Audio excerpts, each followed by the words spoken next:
கோலடி கிராமத்தில் கிட்டத்தட்ட இது வந்து கோலடி கிராமம் நல்லா புரிஞ்சுங்க. கோலடி கிராமம் ஏரி கிடையாது அப்படி சொல்லி தான் நாங்கள் எல்லாம் இங்கே மைக் சைடில் நீங்கள் படிங்க எங்கள் அப்பா எங்கள் தாத்தா எல்லாத்துலேருந்து இது மூணாவது தலைமுறையாக இருக்கும். திடீர்னு வந்து இப்போ வந்து காலி பண்ணுறாங்க. எப்படி காலி பண்ணுறது தெரியல. பசங்க ஸ்கூலில் படிக்குது, நாங்கள் எல்லாம் எங்களோட வேலை வச்சு எல்லாம் பக்கத்து பக்கத்துலேயே இருக்குது.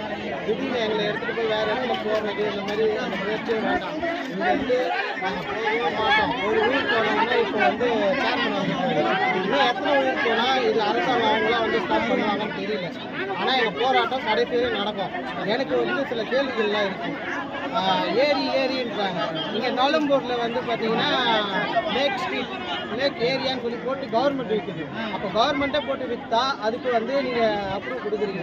எங்களுக்கே கொடுக்க மாட்டீங்க. அந்த மாதிரி எங்களுக்கு கொடுத்துட்டு போங்க. அதே மாதிரி ஒரு இதில் வந்து ஜட்ஜி யாரோ சொன்னாராம், இதுக்கு முன்னாடி நடந்துட்டு போட்டோம், இதுக்கப்புறம் இருக்கிறது ஆக்கிரமிப்பு அகற்றுவோன்ட்டு. நான் என்ன சொல்கிறேன், இதெல்லாம் முடிஞ்சிச்சுங்க. வீடு எல்லாம் பெரிய பெரிய வீடாக இருக்குது. எவ்வளோ பேர் கஷ்டப்பட்டு கட்டிக்கிறான். ஒரு வீடு கட்டுறது ஒருத்தரோட கனவு. எங்களுக்கு என்ன பண்ணீங்கன்னா இது வரையும் கரை கட்டுங்க. கரை கட்டி இருக்கிற தண்ணியை ஒரு பைப் போட்டு அந்த காவலை ஜாயின் பண்ணி விட்டீங்கன்னா அது பாட்டு போகும். இப்போ இருக்கிற சென்னையில் எல்லாம் வந்து நிலத்தடி சேமித்து வச்சா இருக்காங்க.